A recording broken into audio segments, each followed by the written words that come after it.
Hi అండి. ఇంట్లో అటు ఇటు తిరుగుతుంటే నా పనులు చేసుకుంటూ ఈ బ్రెడ్ ప్యాకెట్ అయితే నా కంట్లో పడింది. ఇంకా మనం ఊరుకుంటామా ఐడియా వచ్చిందనమాట.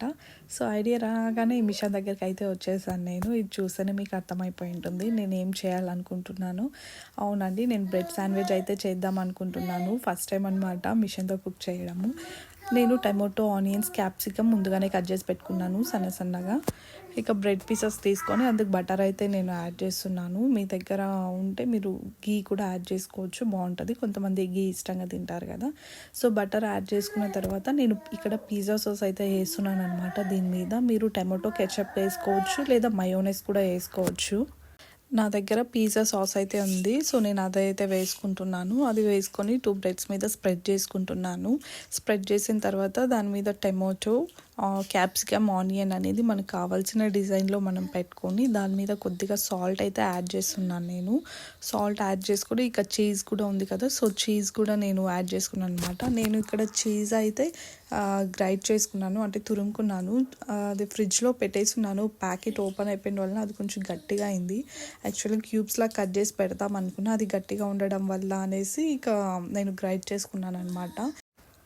చీజ్ అంతా వేసుకున్న తర్వాత ఇంకొక 2 బ్రెడ్ స్లైసెస్ తీసుకొని నేను దానికి కూడా కొద్దిగా బటర్ రాసేసి ఇంకా దాని మీద అయితే క్లోజ్ చేసేసాను.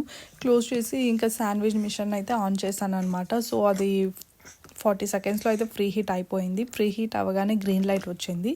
సో అప్పుడు అది ఓపెన్ చేసి శాండ్విచ్ అయితే పెట్టేశాను. ఇవి బ్రెడ్ కొంచెం పెద్దగా ఉంది. సో అది శాండ్విచెస్ బ్రెడ్ సపరేట్గా వస్తాయి కదా, సో చిన్నగా ఉంటాయి అవి కొంచెం సైజు. అవి అయితే కరెక్ట్ షేప్ వచ్చేదేమో. సో ఇది కూడా బాగానే వచ్చింది. కాకపోతే ఒక్కసారికి ఒక బ్రెడ్డే పెట్టాను అనమాట నేను. ఆ టేస్ట్ కూడా చాలా బాగుంది, రోస్ట్ కూడా బాగా అయింది. ఇంకా మనకు శాండ్విచ్ రెడీ అయిపోతేనే గ్రీన్ లైట్ అనేది వస్తుందన్నమాట. ఇక శాండ్విచ్ అయితే రెడీ అయిపోయిందండి. అంతే, చాలా సింపుల్గా చేసుకోవచ్చు. అలాగే ఇంకొక శాండ్విచ్ కూడా పెట్టాను అనమాట లోపల. ఇక టేస్ట్ చేద్దామనేసి ఇంకా నేను మైనస్ టమాటో కెచప్ ఇంకా శాండ్విచ్ అయితే పెట్టుకున్నాను. టేస్ట్ చూద్దాం రండి ఎలా ఉందో. నేనైతే టమాటో కెచప్లో పెట్టుకొని తిన్నాను, బాగుందండి టేస్ట్. నాకైతే బాగా నచ్చింది. ఇక్కడ మా తమ్ముడు కూడా తింటున్నాడు. మా ఇంట్లో ఇంకొకరు ఉన్నారు, మర్చిపోయారేమో చూడండి, వాడు కూడా టమాటో కెచప్లో అద్దుకొని తింటున్నాడు. అంతేనండి, సింపుల్గా ఇలా బ్రెడ్ శాండ్విచ్ చేసుకొని వీడియో నచ్చితే సబ్స్క్రైబ్ చేయండి.